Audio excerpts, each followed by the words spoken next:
Hi folks, I'm Alan Watt, and this is Cutting Through the Matrix on the 10th of September 2017. I don't think there's a day goes by without me wondering to myself about the Agenda 21. For the whole 21st century, remember, so many things to be ticked off and accomplished in 100 years. And don't think that's all going to happen at the end of the 100 years. It's happening every year, in fact, step by step by step. It's happening all the time. And when you look at the whole agenda, as I say, for 21st century, Agenda 21, they have to get everybody in to the cities, off the land, for the planned society. Many things to happen too, of course, to do with society in itself. But get them off the land and eventually, under many different guises, unsustainable, having to supply power outside into rural areas, etc. All this stuff, you see, or maintain roads, and so on and so on. So many excuses that they can be used. And the thing is that the whole century is literally planned like a big business plan, and every part of the agenda has to be implemented step by step. And I'm sure they know exactly what year each part of it will be implemented and fulfilled, in fact, before they get to the end at all. So we're living through the big changes. That's why you're going to see the massive funding, we already have it in Canada, of these electric cars, which are no use in the rural areas in winter time up here. And with the fact that if you had the same amount of people, for instance, driving electric cars as you do ordinary cars, then you would find that they would need more and more power supplies to charge them all. And they're not going to build any more nuclear reactors, etc. We know for a fact that the solar is not much use in Canada either, because you have so much, a good part of the, especially where I am here, a good part of the year is under snow. And you aren't going to get the kind of charging in the solar panels that you need to keep it all going. It's well understood. And even with wind power in Canada, they won't have enough of that being charged and so on and so on. It's quite amazing to watch all the things being put into place. And people will think, well, it's not going to work. Well, it's not meant to work in the long run. You understand? It's not meant to. The population is to be stuck into the big overcrowded cities. Down the road, and not too long in the future actually, not too far in the future, they're going to introduce communal living to keep like more people. In fact, you'll probably see documentaries put out about, say, the West Coast Indians that they had in Canada, the Haidas and so on, and they had big long lodges to put their people in. They all lived in them in the winter time, and that'll get pushed. Similar ideas, communal eating places where one bank of stoves heats up the food, heats up the place for them all to live in. So that's all going to get pushed down the road, step by step by step. Not because they want to actually, not because they don't have the energy, it's because that's the agenda, as the superfluous people, which is all of us, are gradually die off, basically. That's pretty well it. And we won't need as much to live on. You'll all have your little cell phones, dash computers, where you can get all your fun from and keep you completely occupied for the rest of your lives. Pretty well taken care of already, in fact. But in Agenda 21, they say eventually there'll be no cars except essential vehicles only. That's your police, military, whatever happens to be, civil servants, bureaucrats and government. And ambulances. That's what it'll be. And that's all been spelled out and agreed upon and signed by all the countries when they all signed the documentations. And don't think that when they go into 2030, for the year 2030, that it's just to do with the climate agreements. No. That's only a small part of it. A very important part, but a small part regardless. All these other things have to be taken into consideration as well. We're living through massive changes. Now, remember too, to do with the climate, that for years and years and years, governments have signed on to different little agreements amongst themselves not to use weather warfare upon each other. And I've gone through talks years ago, back in the 90s, about these treaties that they sign at the United Nations. Same with their snub-nosed bullets, hollow bullets, hollow-pointed bullets. They can't use them in opposing armies in warfare, but they're allowed to use them at home on their own people. That's where the police have them. And it's the same with every other treaty they sign. And now remember, weather warfare, and remember that all of society is the enemy according to the Club of Rome. They came up with the idea of blaming man and the weather for the problems as a good excuse to change society and give the governments the right to start ruling them in an orderly fashion where we're all to be much the same in a collectivist type society. So they hit upon the idea that famine, droughts, and weather problems and so on, and the like, that would fit the bill. So here we are with all. So they must drum into the public, naturally, that it's all your fault, which they have been doing. It's your fault that the weather's crazy. Well, it's not all crazy. It's not as crazy as they make it out to be, but it's not as what it should be. And you've been watching, for those who actually see anything, we've been watching this spraying going on since 1998 on a pretty continuous basis. We've been watching pretty heavy, intense, almost daily heavy spraying of the skies since 1998, where I live here in Canada. And, of course, all the testing was done long, long before that. They weren't testing out, even though they claim now that they're actually testing geoengineering in case they have to use it for the future. They've been doing it all along. All the testing is really over. And you mustn't scare the people. That's the whole thing. Don't scare the peasantry and lie to them all the time, which of course is what they do, just like the movies. Don't tell the people there'll be panic, blah, blah, blah. So they just do it quietly, and you bring on the bad weather. And now it's time. Now, when I've said that it's to be time now to really, really push using all their techniques now for weather warfare. The spraying, the harping, HAARP, and superheating of the atmosphere and the scalar technology. They must really bring it on to get some things that the general public will actually see and start talking about themselves. They'll get a few nudges here and there. They'll get a few reminders that the weather's a bit strange, and they'll start talking about it. And they'll say, see, it's all your fault. Nothing to do with the military spraying and all. It's all your fault. And you're causing global warming and pollution, and you're breathing carbon dioxide, etc. It's got to stop. So stop breathing, all of you. I'm just joking. Maybe not, actually. But anyway, here we are, and we must get the message through. And they'll bring on chaos. I said that years ago. They'll cause chaos, if need be, to make the public go along with the whole agenda. This isn't just to tax you. This agenda is to allow you, everybody, to have their lives ruled and run by government agencies and private agencies working for the government to manage your lives from birth to death. No more you deciding what you want to do, what you want to purchase, or where you want to live. It'll all been done for you. We're all too silly to make those decisions for ourselves, apparently, you see. And every tyrant in history wanted this kind of power. Now they have it because they've got everybody on electronic networking and so on. They know daily what you're all thinking. They know if someone's complaining. They'll know if there's a trend of complaining going across the world or your country any given time in real time. And they'll find ways to get round it, to make you all comply. Well, this is their main obstacle. Well, let's find a way to get around that. And they do this all the time, by the way, for other things as well. This is the most managed time for societies ever to be managed. It's now. It's never happened before like this. Never, ever. No.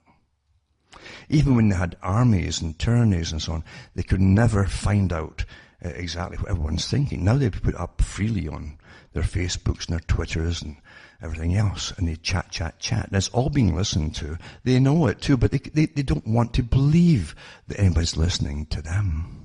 Isn't that amazing, eh? Isn't that really amazing? And they have no real fear of being listened to and monitored. It doesn't really seem to compute with them. It really doesn't.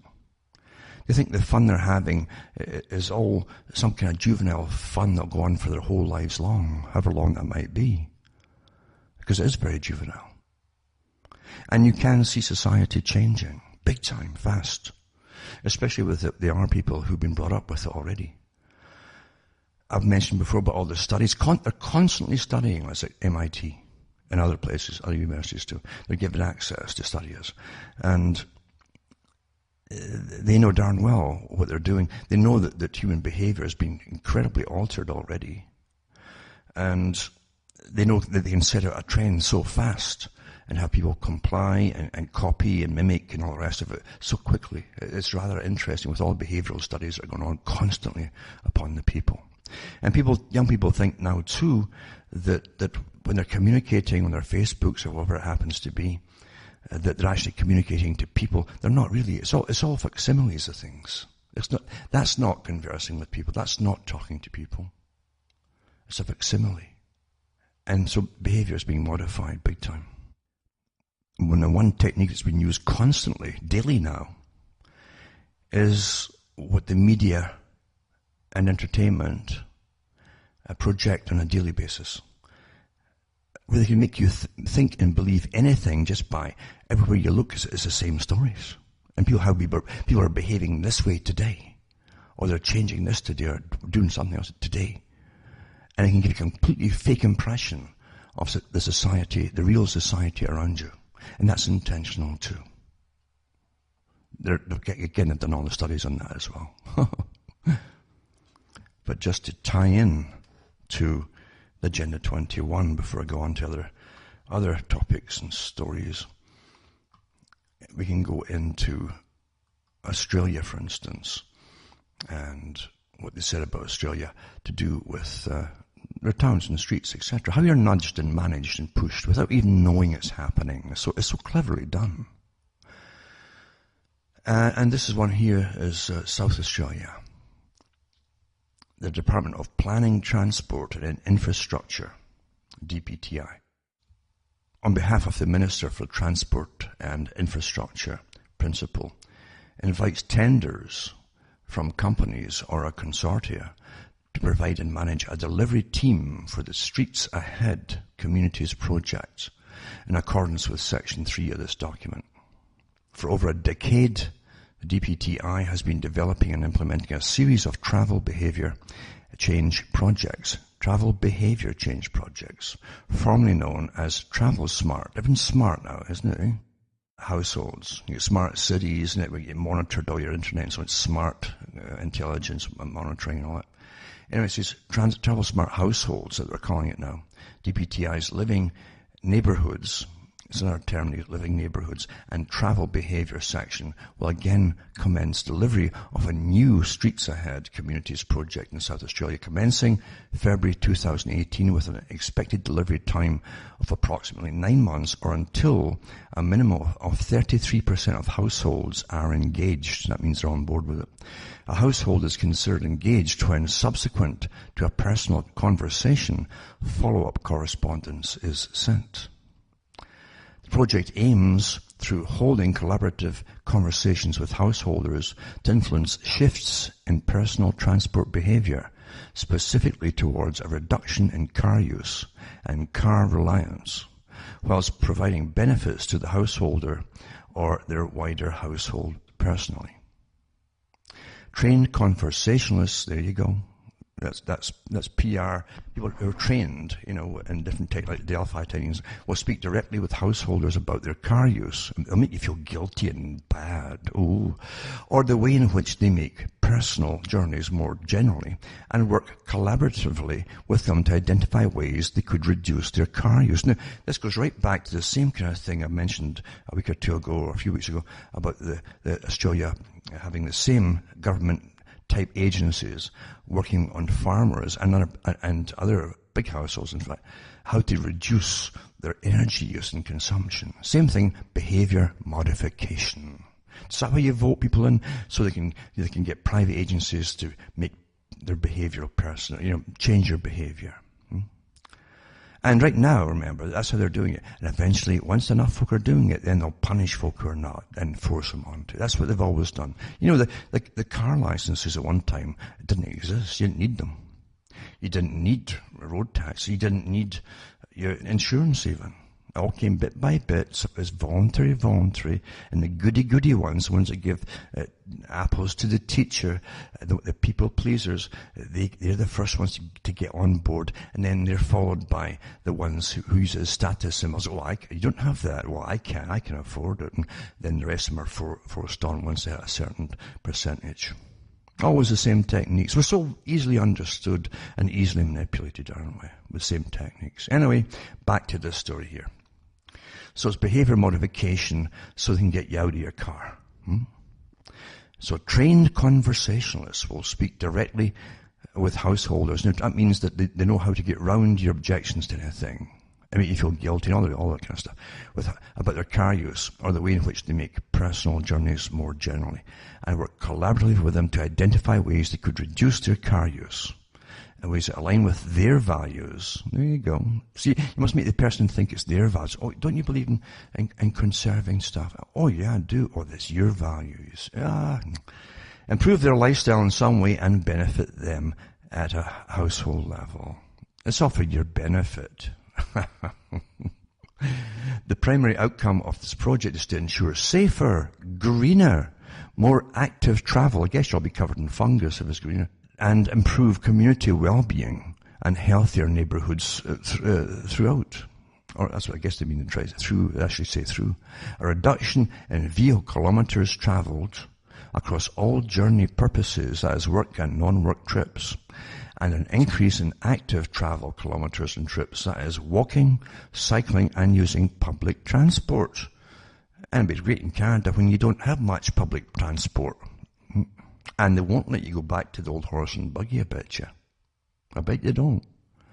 It's interesting, in Canada, some years back, they passed laws that you couldn't use animals for actual physical labour. I guess that would also apply to pulling your little buggy along if you use a horse. Anyway, a reduction in the number of VKT may be achieved in a number of ways, including using the car more efficiently, that is planning journeys ahead, and carpooling. Reducing vehicle trip lengths, that is using local shops and services. Well, supposing you don't have any, well, you better move closer to them, out of the country and into the cities, Substituting car trips by using other transport modes, that is walking, public transport and cycling, and eliminating the need for travel, that is telecommuting, shopping or undertaking other business online, which will have to be delivered to you by nasty vehicles, I suppose, The delivery of the Streets Ahead Community's 2018 project will take the place across various suburbs of Adelaide and will involve a significant area of the designated council area.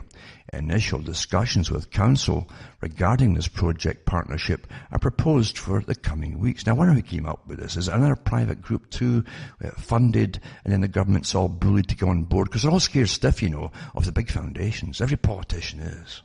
They all are.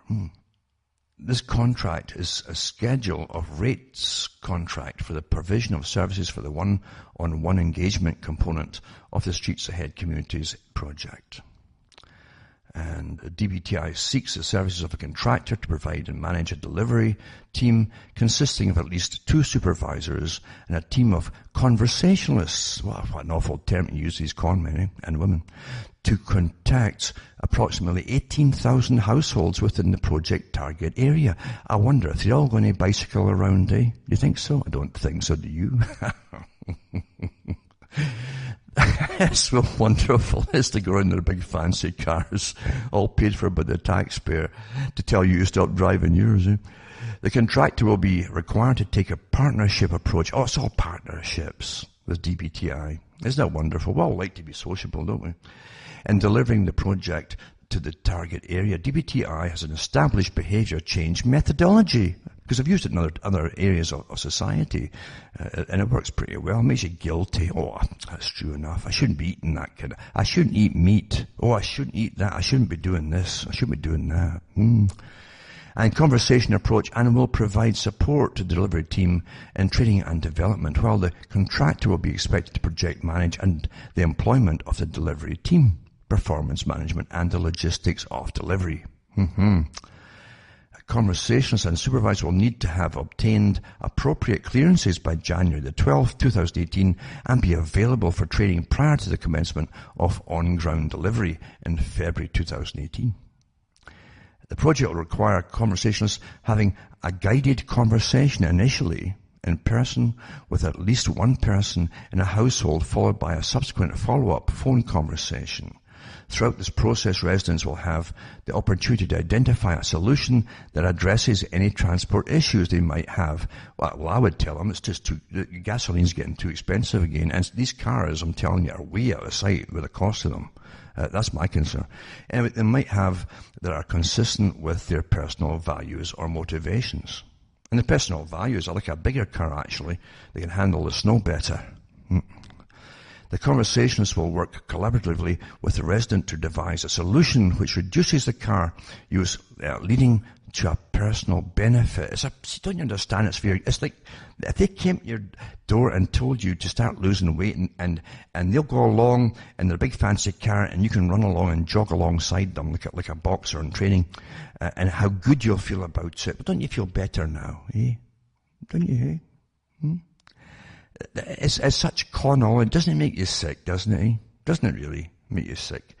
The conology that's used consistently on the people, using the public taxpayer money to try and con and brainwash the public into this compliance. And the same thing will happen one day, for the few maybe that are left married today, in this day and age, because they're pretty well destroyed so much, they'll come to your door and actually sit there and tell, wouldn't it be better if you all lived separately? All the women with the women, and one big lodge to heat the place burns, and all the men in one, just like the early Gnostics did. How about that? There you go. I think the Shakers did it as well, and they went extinct, and that's the idea. But now it says the conversation will work collaboratively with the resident to devise a solution. You see. And it says this will be followed up in writing. So once you start writing, it's almost a legal. And to the person's mind, they know this too. If you start signing things, it's kind of like a you'll feel obligated more so. It's like a legality. Strange that how it works, isn't it? If required, a resource tool is sent to the resident to further assist them to implement their identified solution. Conversationalists, well, what this solution would be, give the residents more money to buy a better car. Conversationalists will contact participating residents multiple times throughout the project term, follow-up and reinforcement. See, there you go, reinforce all these little psychological terms. Let's reinforce the behaviour to support and encourage increased travel behaviour change. It's amazing that I've done the talks on Scotland where the government wanted every child born to have a personal, someone who can be like an advocate, they called it, someone who spies on them and who must get access to people's homes, right? Intrusion, and they would test to make sure they get their PC and have no personal ideas of themselves that won't go along with all the wonderful future that's all planned. If they catch you in time, they can tinker with your brain like Clockwork Orange. There you go. I'm not kidding. This is what it's all here in your face, folks.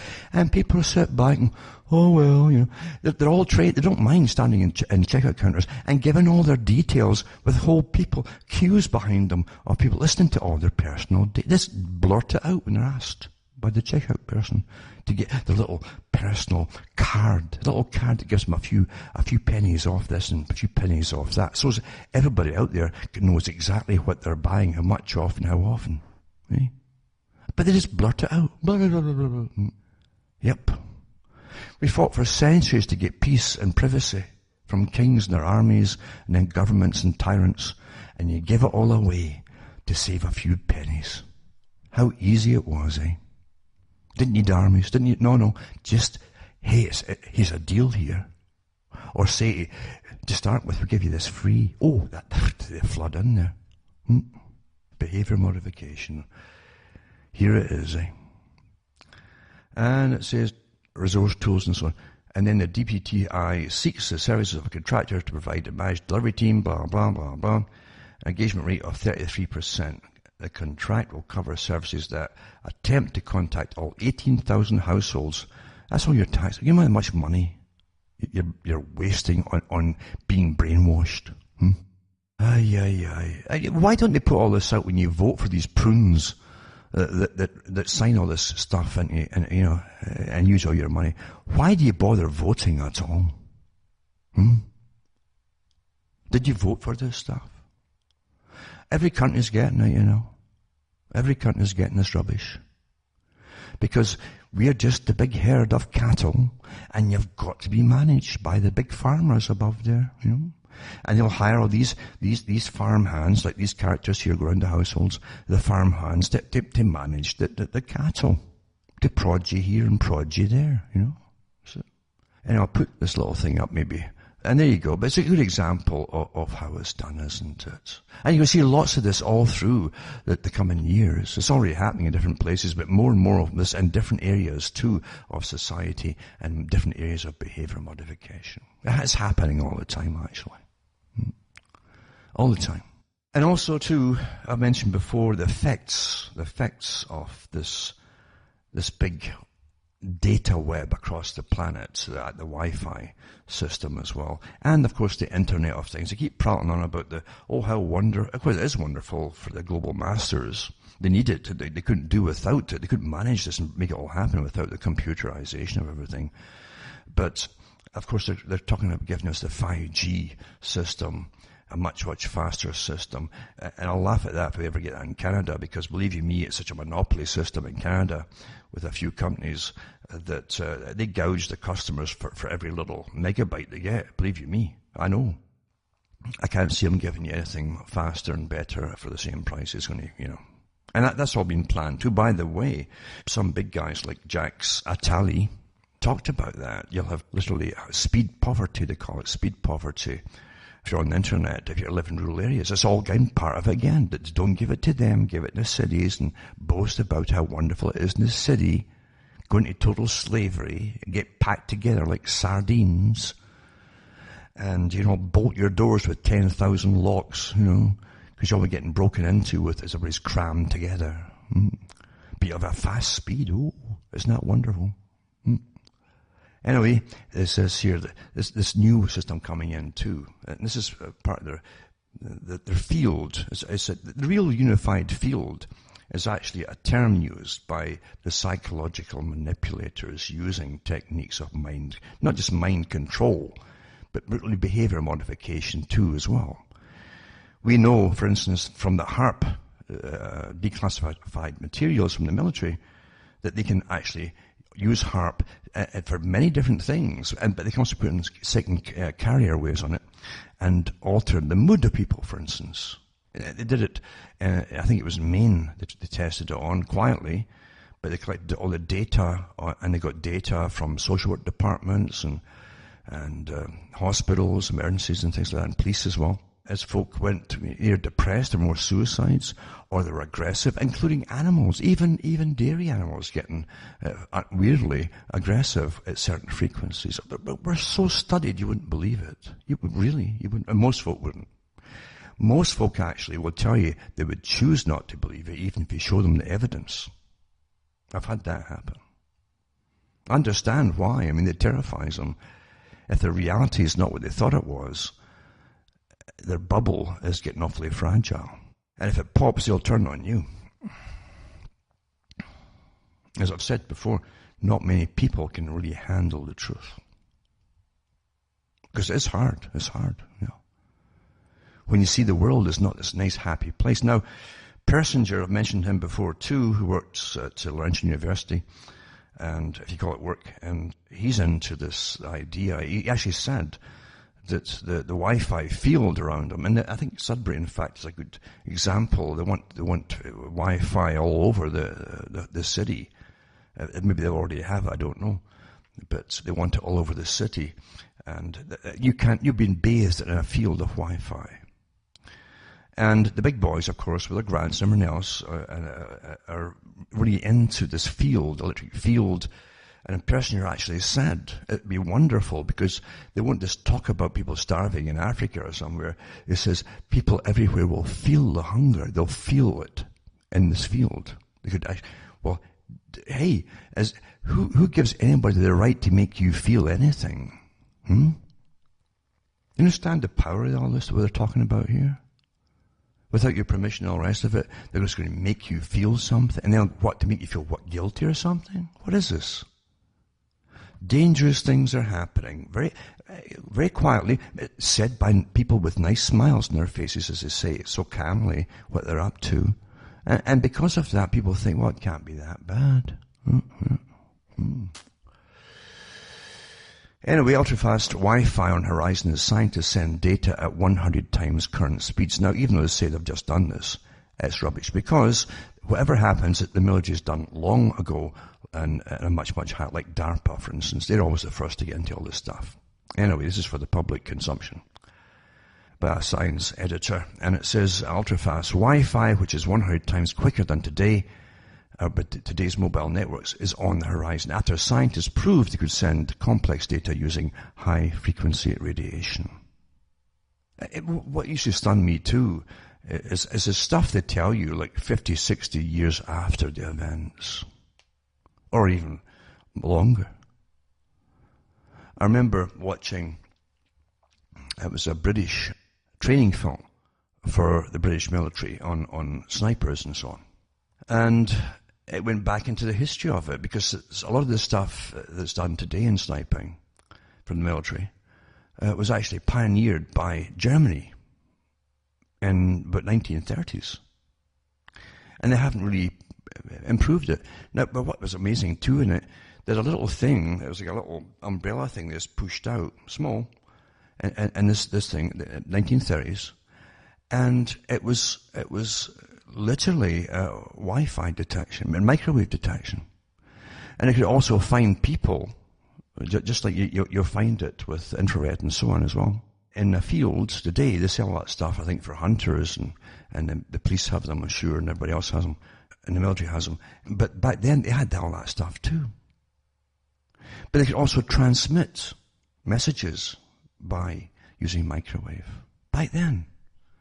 And it was years and years and years and years later, they gave you a microwave oven in the West and say it's brand new. No one had thought of this before. Utter rubbish.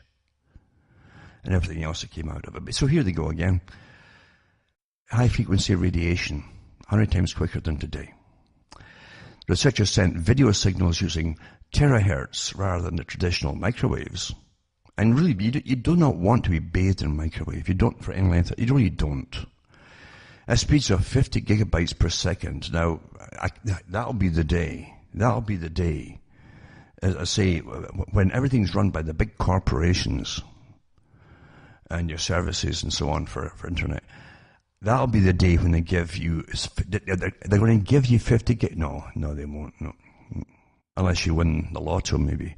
Most wireless networks only operate at the top speeds of 500 megabytes a second. Boy, I'd like to get that even here. The breakthrough could lead to high-speed streaming on the go. Isn't that wonderful? That means you watch movies as you're on the go and really walk into your lampposts and things and, do it really properly. We showed that we could transmit separate data streams on terahertz waves at very high speeds with low error rates. It says here's a Professor Daniel Mittelman at Brown University School of Engineering in Providence, US. First time anybody has characterized a terahertz multiplexing system. Sounds awfully fancy, doesn't it? Using actual data. Aren't you impressed? And our results show that our approach could be viable in the future terahertz wireless networks. As I say, in the military, at high levels in certain sections, I'm way, way ahead of this. In fact, this would be rather old for them, old stuff. And then they go through the different definition television broadcasts onto terahertz waves of different frequencies, and then they beamed the two frequencies together to make all this happen, and so on. There you go. And then we go into this one. Now, I've mentioned before how literally there's nothing out there. You mean the whole con? Everything's a con in life. On a big scale today. Big scale to do. From the 20th century when they had Watson and all the rest of them working on behavior modification. And Pavlov. It wasn't to try to train dogs to serve. No, it was to train humans. All this stuff is to train humans. Giving you certain reflexes and everything else too. And they do awfully well when it comes to topics today. where if you actually speak your mind on something, they're training people to feel guilty if they have certain beliefs or certain conclusions they've come to about life or anything to do with life or whatever in general, and how you should feel bad, and just go into a complete meltdown in a Pavlovian style, just with response, you see, reflex actions. You're bad, bad, bad. And that's what you've got today. It used to be amazing when you're young, you want to grow up to be an adult, and think, well, they know what they're doing, and they're allowed to say things. You can't say it when you're young, you know, when you're small. Don't say that. You know. But once when I'm older, I can say what I want. And that was a big thing of coming to age, and you could actually say what you wanted to say. Now you can't. Now they've got all these crowds that just come out of nowhere if you say certain things. Oh, you can't say that anymore. It's taboo. They've trained society to conform. The end of individualism. That's what the United Nations called it years ago. I read the whole article once on the air. And they went through how they would do it all and why they'd have to do it all, because they couldn't bring their whole agenda through for this collectivist society. If people really believe in individuality and individual rights and individual right of speech. Oh no, you can't have that. And it's all happening. And the people are complying because they think that everybody is against them. And it's not, again, going back to TV and everything you hear from media, from authorized media. The whole world is not like the way they're portraying it there, by the way, at all. Because that's all meant to make you conform to whoever's politically correct at the moment. But they can give you completely fake ideas. If 50 people say in a day that this particular topic, if you say something is wrong, doesn't mean it's true. It just appears to be that way, the way it's put over. And it's, again, visual psychological techniques they're using as well. Anyway, how the CIA secretly collects your biometric data. When they first came out with computers, they said, they called it a PC. Psychology again. Personal, it's your personal computer. And all the talk of the day was how private it was. Oh, privacy. Oh, you had the right to tick this off and tick that off for total privacy. Because I had to con the public to jump on board. And then they told them the big one. Everybody knew this, including all the children. I remember going to the library in a town further south. There are about 3 or 4 computers there. And there's all these children. And it was, I guess it was our break time from school, at lunchtime, however. And I was trying to get books out, and the woman says, here they're coming again. I says, what? I says, they must be really enjoying something on the internet or using them for their education. No. She says it's all because there's so much porn on the internet.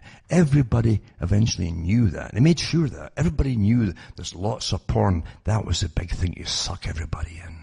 Isn't that me? How it works every time, doesn't sex sells? Bernays said it. I look at the mess of it today. Yeah. If they see porn, there's that much of it. They yawn.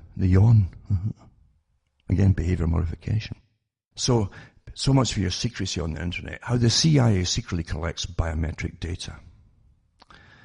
And the whistleblowing site WikiLeaks recently published a cache of documents that revealed, amongst other things, the existence of several online programs employed by the Central Intelligence Agency, CIA, to gather biometric data collected by the spies' sister agencies. That's government agencies and so on. Using a cyber tool called Express Lane, the CIA, according to information dumped by WikiLeaks, infiltrates the various surreptitiously seized and catalogued biometric databases kept by the National Security Agency, the Department of Homeland Security, and the Federal Bureau of Investigation. They got all your stuff as well, naturally. According to WikiLeaks' description of the application, it was installed without being detected by the liaison officers of the other federal agencies because it was packaged as part of a scheduled upgrade. That's the same with your computers, by the way. When you even update your spyware, that's how they get it into your computers. I mean, that's all admitted to now as well.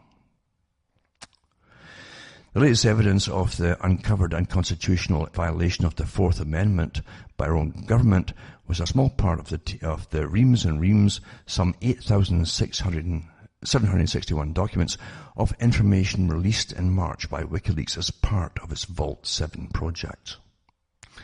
Other disclosures include the CIA's program of targeting text messages sent and received by smart devices running Google-owned Android operating systems.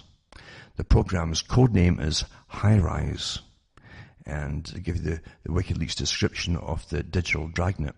HiRise is an Android application designed for mobile devices running Android 4 to 4.3. It provides a redirector function for SMS messages that could be used by a number of IOC tools that use SMS messages for communication between implants and listening posts. HiRise, the oft-maligned whistleblowing organization, explained, is an application that acts as a proxy for texts being sent and received. The texts are then routed to an internet listening post and give the CIA a secure connection between the target and the agency's field asset carrying out the operation. Apple devices aren't immune to CIA's covert collections of data. Per the information released in Vault 7, the CIA uses three applications: Achilles, Eris, and CP it's called. If it's really cold, you might fancy to do that, I don't know.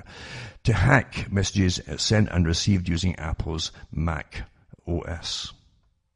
Nothing's safe, you see. And nothing that's sold to the public will ever be safe. It's not meant to be. It's by law, Perhaps the most disturbing and degrading of the CIA's unconstitutional access to the electronic files and activity of Americans and others is the one codenamed Project Couch Potato. This program remotely gains access to users' videos and then collects and stores any video streams found on the target's computer. And it says, here's the official description of the program as released by WikiLeaks. Couch Potatoes provides the ability to collect either the stream as a video file or capture still images, JPGs, of frames from the streams that are of significant change from a previously captured frame. Each of these cyber tools, when used against Americans, is a deprivation of liberties explicitly protected by the Fourth Amendment to the U.S. Constitution, which reads, the right of the people to be secure in their own persons, houses, papers, and effects against unreasonable searches and seizures shall not be violated, and no warrants shall issue, but upon probable cause, supported by oath or affirmation, and particularly describing the place to be searched and the persons or things to be seized. But again, that all went out the window, as you all know. If you all remember, when Bush Jr. was in with the neocons, and he went to war, and he had 9/11 and all the rest of it, and they actually said that anybody who was against this in the Congress, this whole Patriot Act getting rammed through, was basically a traitor, basically a traitor. Just go along and sign it. Mm-hmm. And they all went along with it. And all your rights went out the window. Really. Mind you, I think they went out the window a long, long time ago, to be honest with you. The CIA has been running America for an awful, awful long time. And it says restrictions on federal power are not negotiable and cannot be compromised unilaterally. The CIA may not grant itself, nor can Congress grant it, the power to pry into the computers, cell phones, and tablets of Americans unless the prying is preceded by the obtaining of a Fourth Amendment compliant warrant. I think there was a good song put out years ago. It's called That'll Be the Day, when I die. And the summary is shocking and should make them contact an elected representatives in Congress. I've heard that my whole life long. Yeah. It's funny because in America, you see, they've got all these, their Bill of Rights and all the rest of it, but most countries don't. And they kind of envy the US, but they don't know that the US, most folk just yawn at things and just let things go along. They don't bother about them. You can give things up by, it's like everything else. If you don't use your legs, you'll lose them. It's the same thing. Same thing. That's how it works, isn't it? Mm-hmm. Another article, too, has to do with Alibaba. Launches smile-to-pay facial recognition system at KFC, Kentucky Fried Chicken, in China. That'll be used across the world, too. It's all behavior modification. Don't get sick. You watched years and years of your life of how they studied insects. Look at the behavior. Oh, my God. And then they did the thing with little mammals, then chimps and all that on television. You go, wow, look at that. Ooh. And it's all to do with you. It's all to do with you. It's not the chimps. Not to see what mice or rats will do in a cage, and walk along mazes. No, that's all to do with you. But this idea of smiling and getting photographed is how they're going to pay for their food at the Kentucky Fried Chicken in China. And it says the service allows customers to process their payments simply by smiling after placing their order at one of the fast food restaurant self-serve screens. Great smile, there you are. And that'll be all over the place, but it's called smile to pay. Smile to pay. Imagine training you, smile as you're paying. I mean, that goes against nature, doesn't it? But that's how it's done. Now, as the nonsense is churned out daily, distract you from what's really going on. Really going on. Don't forget what really is going on. So many really important things to do with this 21st century. And everything that's happening was planned a long time ago, often much of it before you were born. But here's an article here to do with, and I've mentioned this before years and years ago and many times since, about the big regions of the world, about the big trading blocks, the two unified continents, then the Far East as well, with all the different islands, including, by the way, the country or continent of Australia shoved in there as well. Because they're all under China. That's the third one, you see, the third arm of it all. And it says, rethinking the map. And this goes from Regional Plan Association and Census Bureau. Forbes magazine was in it too. United States High Speed Rail Association. Some universities, of course, as well, took part in this. And it's to help make it all happen and dream it all up and get grants, etc. These days, in the thick of American presidential primaries, it's easy to see how the 50 states continue to drive the political system. But increasingly, that all they drives is socially and economically. It says America is reorganizing itself around regional infrastructure lines as metropolitan clusters that ignore state and even national borders. The problem is the political system hasn't caught up. The way it's just phrased is just like the gloating way. It comes right off the Club of Rome. That's how they speak about the public too. Because they actually say that democracy served its purpose, it doesn't work anymore in the Club of Rome. And they used this term democracy to con the public as they went through all these. And then again, you vote all the bad guys out every 4 or 5 years, and you hope for another bunch, and they always let you down too. But it stops you having revolutions, you see. But here you have, the political system hasn't caught up. Because see, the politics is obsolete, and that's what they're training you now. And most folk actually accept that special experts are ruling their lives above you. That's all part of technocracy and the planning of it all and so on. And running your lives orderly. America faces a two-part problem. It's no secret the country has fallen behind on infrastructure spending, but it's not just a matter of how much is spent or on catching up, but how and where it's spent. Advanced economies in Western Europe and Asia, here you go, are reorienting themselves around robust urban clusters of advanced industry. Unfortunately, American policymaking remains wedded to an antiquated political structure of 50 distinct states. To an extent, America is already headed towards a metropolis-first arrangement. The states aren't about to go away, but economically and socially the country is drifting towards looser metropolitan and regional formations, anchored by the great cities and urban archipelagos that already lead global economic circuits. The northeastern megalopolis, stretching from Boston to Washington, contains more than 50 million people and represents 20% of America, of their gross domestic product. Greater Los Angeles accounts for more than 10% of the GDP.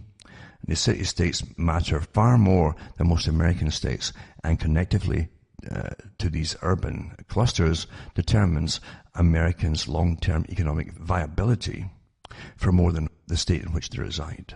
Again, this is back to the city-states idea too. And I've read articles even from the military, remember their think tank, when they talked about the same thing, that the future they're bringing in is going to be big city-states. There'll be no people in rural areas at all, just the big megalithic farms, massive farms they'll have.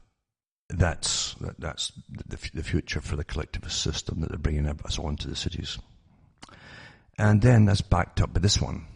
Lincoln Institute engages in Habitat 3. This is all part of it, you see. Conference to promote sustainable cities. You ever hear this stuff mentioned, do you? Never. When vote for me, vote for this party. And never mention about collectivism and sustainable cities and remapping America and even breaking it up actually in different parts, just like Europe. Same idea. They'll talk about that too. Cambridge, Massachusetts. This was 2016. For billions of people worldwide, quality of life depends the way cities grow in the coming decades. The Institute will play an active role at the historic United Nations Conference on Housing and Sustainable Urban Development. Remember, all the laws for your housing, I mean, comes from the UN now. Did you vote for that too? Of course you didn't, because the UN is not democratic at all. It's dictatorial. And it says Habitat 3 from October 70 in Ecuador, where nearly 200 nations are expected to adopt the new urban agenda. There you go. Did any politicians talk about that? No. A framework for sustainable urban development. But they'll sign on to it. It's working to advance effective land policies to help make cities more environmentally, socially and financially sustainable. With this goal in mind, the Institute has contributed to the Habitat 3 process over the past 2 years throughout the following roles. Co-lead of the Habitat 3 Policy Unit on Municipal Finance and Local Fiscal Systems. Co-lead of General Assembly of Partners Research and Academia Partner Constituent Group. Members of the U.S. National Committee for Habitat 3. Expert on Habitat 3 Policy Unit on Urban Spatial Strategies, Land Market and Segregation. And then it goes through all the bureaucraties speak that they put out there, and it gives you the dates that was all on, and the different big things they would be talking about. Now, everything they talk about, remember, is all done in advance by the Sherpas at all these meetings. They're signed out in advance over the years, and they get all drafted up, and they all sign on to all these things. You should really look through this, because it would take your whole life to go through the darn thing, because literally you got thousands of people working on all this stuff. It's never mentioned to the public. You don't vote on it. It's just done. And the big corporations are in it. Everybody's in it. There's more folk in it from big corporations and think tanks and institutes and the philanthropic organizations, as they call themselves, which are just fronts really, than there are to do with governments themselves. But there's no public real debating about this. Another one too is called About America 2050. America's 2050 is Regional Plan Association's National Infrastructure Planning and Policy Program, providing leadership on a broad range of transportation, which means no transportation, except your Shank's pony, which is your legs, sustainability and economic development issues impacting America's growth in the 21st century. It's on the emergencies of mega regions, large networks of metropolitan areas where most of the population growth by mid-century will take place. Examples of the megaregions are the Northeast megaregions from Boston to Washington, or South California from Los Angeles to Tijuana, Mexico. Megaregions comprise multiple adjacent metropolitan areas connected by overlapping commuting patterns. Business travel, interesting business travel. This is civilian travel, this is business travel, environmental landscapes and watersheds, linked economies and social networks. And they show you the 11 mega regions in the US. And I've got the different maps here. I'll put all these links up, remember, and the articles too, always do, so that you know that I'm not just making all this stuff up. For those who can follow it, it's not fun what I'm talking about, it's just fact. And you'll find most things that are serious in life consist of fact. Isn't that strange, eh? All the stuff in the media, it's always done in a happy way. And they tell you something nasty and bad, then they're off to the sports or somebody wearing, I don't know, hardly anything at all, and call them a film star, and they call it entertainment. And this is how they just flash back and forth until it's a very schizophrenic existence. At least the reality they pretend to give you. And then we'll go on to what it says here about the environmental review process on major job-generating infrastructure projects of national significance. It's all done now. It's all mapped out. No future's mapped out. And all they do is nudge you and send out teams of folk round your homes to tell you, do you really feel good about driving that car? Wouldn't you be better off stuffed in a big tower with thousands of other people? And it'd be so economically good for the environment as well. But it'd be cheaper to live that way than have you make your own mind up of how you're going to heat yourself and where you want to live and travel and all the rest of it.